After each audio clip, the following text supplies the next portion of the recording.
What up, Screen Fiends? I'm GB, and you're tuned in to Headz TV, where we like to discuss all the wonderful things appearing on your movie and your TV screens.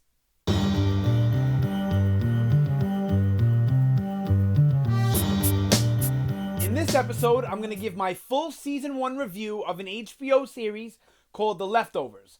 Now, Season 3 just aired its first episode this past Sunday, so it's only one episode into Season 3. And Season 3 will be the final season. They're wrapping it up after this season. So, if you wanted to catch up to Season 3 halfway through, or just wait till it's all over and then binge it all, it's only 10 episodes a season, so it's not really that much to watch to catch up. Or, just wait till it's done and then watch it all. Either way, it's not a lot to absorb. Alright, so this is a drama. It's a drama. This is a drama. It's definitely slower paced. So I just want to tell you guys that out from the get-go. This is not an action-packed show. This is not crazy violent and all types of crazy action going on. This is a slower-paced show about characters. And, it's really like a character study. So, the premise. Alright, so I think it's like 1% or 10%. I think it's 1%. It might be 10, but I think it's only 1% of the world's population just up and vanished into thin air. So, like, for instance, there's a mother walking her baby across the street. The baby's crying. All of a sudden, the baby stops crying. The mother looks in the carriage, and the baby's gone. Just disappeared.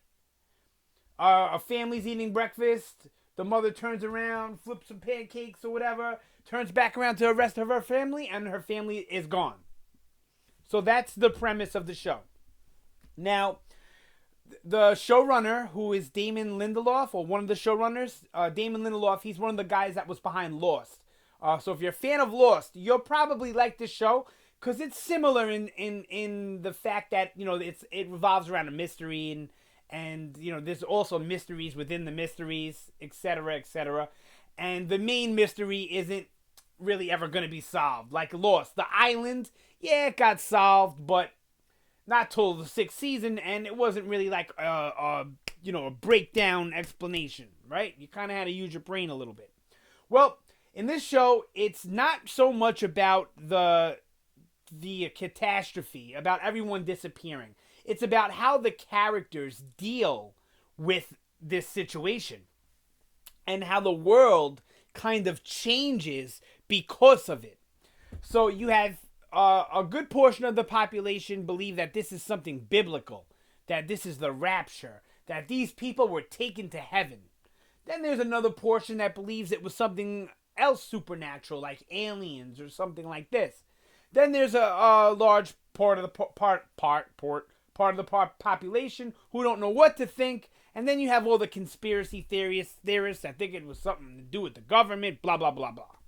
Okay, so that's what we're dealing with here. It's how these people are dealing and how the world is reacting to this cataclysmic event of all these people up and disappearing.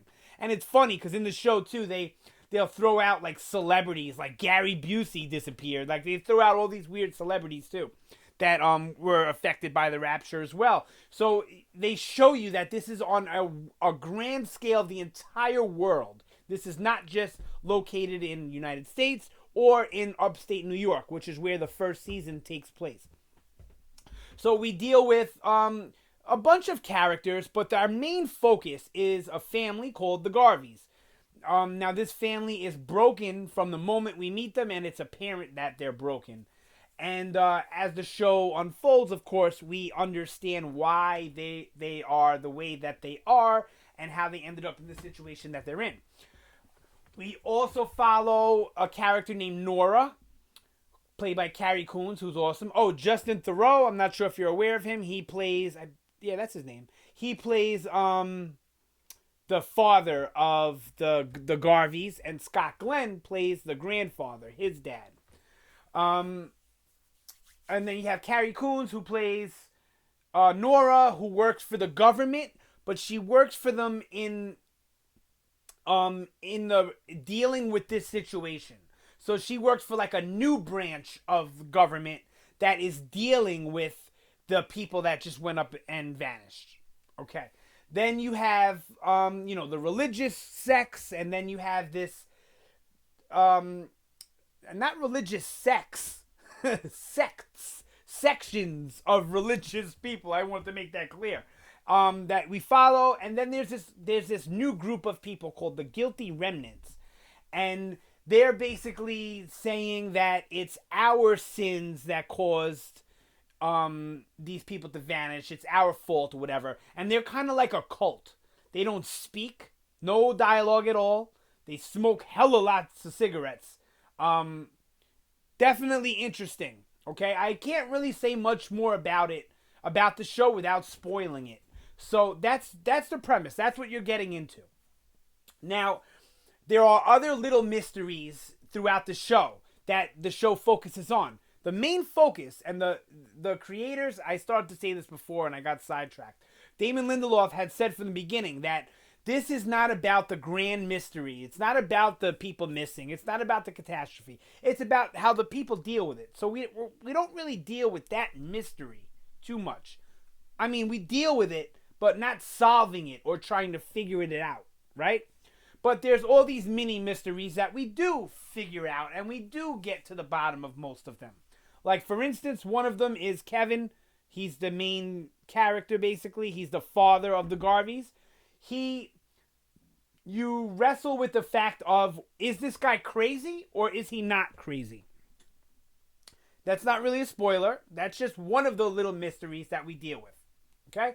And also, of course, how the vanishing of these people affected everyone, because it affected everyone different. Some people lost their entire family. Some people didn't lose anyone. So it affects everyone in a different way, and it's really great writing to see how these characters deal with it. So now this is a much slower paced show. If you like shows like Better Call Saul or even Fargo to an extent, but Fargo has more action than this. But if you like a show like Better Call Saul, you like a lot of the HBO shows, 6 Feet Under, that are slower paced, they deal more in character than they do, character and plot, than they do in action and thrills and suspense, okay? But this show is very mysterious, and there's a lot of suspense, and there's a lot of twists and turns, and the characters make choices and end up in places where you do not see coming a mile away. Now, I recently reviewed a show called Legion that I called a complete mindfuck. This show's a mindfuck, but in a more sane way. The end of Legion, you're still like, what the hell is going on? What am I watching? The end of The Leftovers, you understand what you're watching and where they're trying to go with it, but your mind is blown. And I can't say more than that, other than that.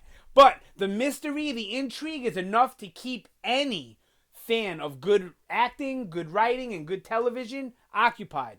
But go into it knowing that this is not a show you watch at 11 o'clock at night after a long day at work. This is a show that, you want to be awake and aware and able to pay attention to what's going on screen. That's why it comes on at Sunday nights at 9. You weren't working all day long, and it's not hella late, so you should be able to pay attention.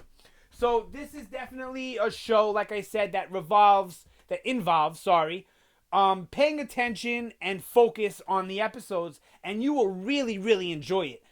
This is more like an independent movie as opposed to a big blockbuster movie, right? So if I was to categorize this show in the classes of movies, it would be a smaller independent project. But that doesn't mean that it lacks in quality or that it's not good. Season 1 is really good. I like Season 2 better, but Season 1 is good enough to keep you interested, to get through to the end of it for the good stuff that happens in Season 2. And it's a very dark show. It can be depressing. It's definitely dark in tone. So I just tell you that to be prepared going in. This isn't a light, fun, bubbly show. There's very few characters that are light, fun, and bubbly. This is a depressing show about a depressing situation with depressed people. But it's fun to watch. I know that may sound strange or contradictory, but trust what I say when I say that this show will keep you interested if you give it a chance. So definitely give it my 4 episodes try, because that's what you should do for any new show, is at least 4 episodes. But I strongly encourage you to fight through the whole season 1 if you're having problems getting through it. Because season 1's finale will definitely be a payoff, a huge payoff, the last 2 episodes. And season 2 as a whole is an even bigger payoff. So, trust what I say. The Leftovers, I give season 1, I give it a 4 out of 5. Why do I not give it a 5? Because it is slower paced and it's not action-packed. If there was tons of action and violence and that type of stuff, this show would get a 5. Performances, way up there. Writing, way up there. Directing, cinematography, all of it, way up there. So yeah, Leftovers, HBO, check it out however you can. We're up to season 3 now. It just aired this past Sunday, and I will be reviewing the entirety of the rest of the show. Yep, that's it for this vid. Sound off down below. Let me know what you think about The Leftovers if you've already seen it. Or, just if you have any questions or inquiries about the show before you go and watch it. I pretty much answer all my comments as long as they sound like they come from sane people. Yep, so that's it for this video. Once again, you guys have a great day. Thanks a lot for watching. Yep, that's it. I will see you next time. Man, I gotta work on that shit.